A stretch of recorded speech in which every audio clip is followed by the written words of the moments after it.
بسم اللہ الرحمن الرحیم۔ یزید ابن معاویہ کون تھا؟ یزید ابن معاویہ کے 3 بڑے جرم کیا تھے؟ آل رسول صلی اللہ علیہ وآلہ وسلم کے قتل اور امام علی مقام امام حسین علیہ السلام کے سر اقدس کی بے حرمتی کے بعد یزید ابن معاویہ کا انجام کیا ہوا تھا؟ یزید کی موت کے بارے میں تاریخ کیا کہتی ہے؟ موت کے وقت یزید کے بیٹے نے اس کی سلطنت لینے سے کیوں انکار کیا تھا؟ یزید کی قبر کہاں واقع ہے؟ یہی ہماری آج کی ویڈیو کا موضوع ہوگا، اور آج ہم آپ کو تاریخ کے پلید ترین انسان یزید ابن معاویہ کے مظالم اور اذیت ناک اور عبرت ناک موت کی مکمل تفصیل بتائیں گے۔ ناظرین، یزید ابن معاویہ بنو امیہ خاندان کا دوسرا خلیفہ تھا۔ حضرت امیر معاویہ ابن ابو سفیان کے بعد اس نے حکومت سنبھالی۔ یزید کی حکومت کے دوران دمشق حکومت کا دارالخلافہ تھا۔ امیر معاویہ بن ابو سفیان نے اپنے بیٹے یزید ابن معاویہ کو خلیفہ نامزد کر کے خلافت کے موروثی ہونے کا بیج بویا۔ چونکہ پہلے کسی بھی اسلامی خلیفہ نے خلافت اپنی اولاد کے حوالے نہیں کی تھی، حضرت امیر معاویہ ابن ابو سفیان رضی اللہ تعالیٰ عنہ نے اپنے بیٹے یزید ابن معاویہ کو خلیفہ نامزد کیا۔ ناظرین، یزید ابن معاویہ کے بدترین اور سیاہ ترین واقعات میں سے واقعہ کربلا سب سے اوپر ہے، جس کی وجہ سے وہ رہتی دنیا تک انتہائی نفرت انگیز شخصیت کے طور پر یاد کیا جائے گا۔ یزید کا پہلا جرم واقعہ کربلا تھا، اور اسی کے دور حکومت میں اس کے حکم پر کربلا میں نواسہ رسول صلی اللہ علیہ وآلہ وسلم امام حسین علیہ السلام ابن علی اور ان کے 72 ساتھیوں کو شہید کیا گیا۔ امام حسین رضی اللہ تعالیٰ عنہ کا سر مبارک یزید کے محل میں لایا گیا۔ روایات کے مطابق اسی نے ان کی شہادت کا حکم دیا اور عبید اللہ ابن زیاد کو خصوصی طور پر یہ ذمہ داری دی۔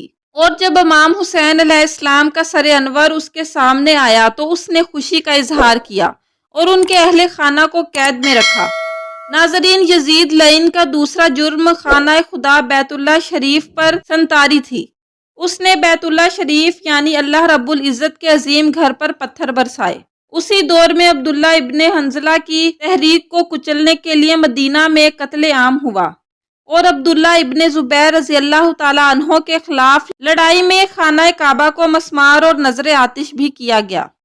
یزید کا تیسرا جرم مسجد نبوی کے تقدس کو پامال کرنا تھا۔ مسجد نبوی میں گھوڑوں کو باندھا گیا، مدینہ منورہ کی کنواری لڑکیوں کے ساتھ زنا کیا گیا، ہزاروں صحابہ کرام رضی اللہ تعالیٰ عنہ کو شہید کیا گیا۔ ناظرین، یزید نے والی ملک ہو کر زمین میں فساد پھیلایا، حرمین شریفین اور خانہ کعبہ اور روضہ رسول صلی اللہ علیہ وآلہ وسلم کی سخت بے حرمتیاں کی، مسجد نبوی میں گھوڑے باندھے، ان کی لد اور پیشاب منبر اطہر پر پڑے۔ 3 دن تک مسجد نبوی صلی اللہ علیہ وآلہ وسلم معاذ اللہ بے اذان و بے نماز رہیں۔ مکہ و مدینہ حجاز میں ہزاروں صحابہ و تابعین بے گناہ شہید کیے گئے۔ اس نے اپنے فوجیوں پر عورتوں کے زنا کو حلال کیا ہوا تھا، کعبہ معظمہ پر پتھر پھینکے اور غلاف شریف معاذ اللہ پھاڑا اور جلا دیا۔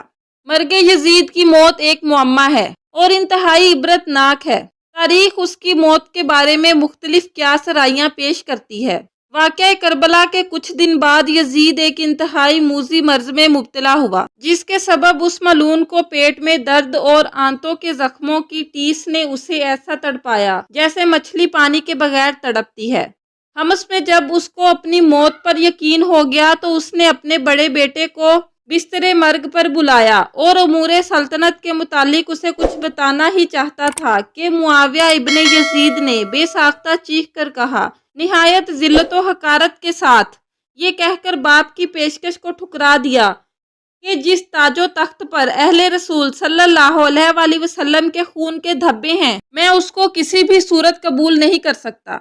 ناظرین، واضح رہے کہ یزید کے والد صحابی رسول حضرت امیر معاویہ رضی اللہ تعالیٰ عنہ تھے، اور اس نے اپنے بیٹے کا نام بھی معاویہ رکھا ہوا تھا، یعنی معاویہ ابن یزید۔ اور اسی بیٹے نے کہا کہ اللہ مجھے ایسی منحوس خلافت کی حکومت سے محروم رکھے جس کی بنیاد رسول اللہ صلی اللہ علیہ وآلہ وسلم کے نواسے کے خون پر رکھی گئی۔ ناظرین، یزید اپنے بیٹے کی بات سن کر تڑپ اٹھا اور شدت رنج و عالم سے بستر پر پاؤں مارنے لگا۔ اور موت سے کچھ دن پہلے یزید کی آنتیں سڑ گئیں اور اس میں کیڑے پڑ گئے تھے۔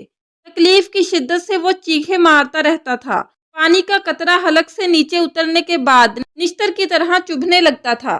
اس پر اللہ رب العزت کا عجیب قہر نازل ہوا تھا اور پانی کے بغیر بھی کانپتا تھا اور پانی پینے کے بعد بھی چیختا تھا۔ بالآخر اسی درد کی شدت سے تڑپ تڑپ کر اس کی موت واقع ہوئی اور لاش میں ایسی ہولناک بدبو پھیل گئی کہ قریب جانا مشکل تھا اور جیسے تیسے اس ملعون کو دفن کیا گیا۔ ناظرین، یزید کی موت کا یہ واقعہ کتاب تاریخ کربلا کے صفحہ نمبر 345 پر موجود ہے۔ ناظرین، کتاب اور راگ کے غم کی ایک روایت میں یزید کی موت کا یہ سبب بھی بتایا گیا ہے کہ وہ ایک رومیو نسل لڑکی کے عشق میں گرفتار ہو گیا تھا، لیکن اس لڑکی نے اپنے دل میں یزید کے لیے نفرت پالی ہوئی تھی اور ایک دن رنگ رلیاں منانے کے بہانے اس لڑکی نے یزید کو ویرانے میں تنہا بلایا اور اس ویرانے کی ٹھنڈی اور تیز ہوا نے یزید کو بدمزد کر دیا، لیکن اس لڑکی نے یہ کہتے ہوئے اس ملعون پر خنجر سے وار کیے کہ جو بغیرت اپنے نبی کے نواسے کا غدار ہو وہ میرا وفادار کیسے ہو سکتا ہے۔ اس لڑکی نے یزید ابن معاویہ پر پے در پہ وار کیے اور اس کو چیر پھاڑ کر وہیں اس کی لاش کو چیل کبوں کی دعوت کے لیے پھینک دیا۔ بالآخر ڈھونڈتے ہوئے اس کے سپاہی وہاں پہنچے اور گڑھا کھود کر اس کی سڑی ہوئی لاش کو وہیں دفن کر دیا۔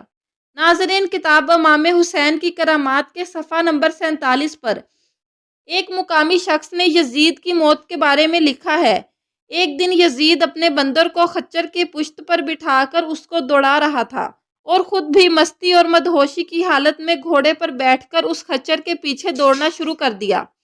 اچانک زمین پر گرا، جس وجہ سے اس کی گردن ٹوٹ گئی اور اس دن سے یزید ملعون کھڑا نہیں ہو سکا اور یوں اس ملعون کو اللہ تعالیٰ نے موت دی اور اسے جہنم واصل کیا۔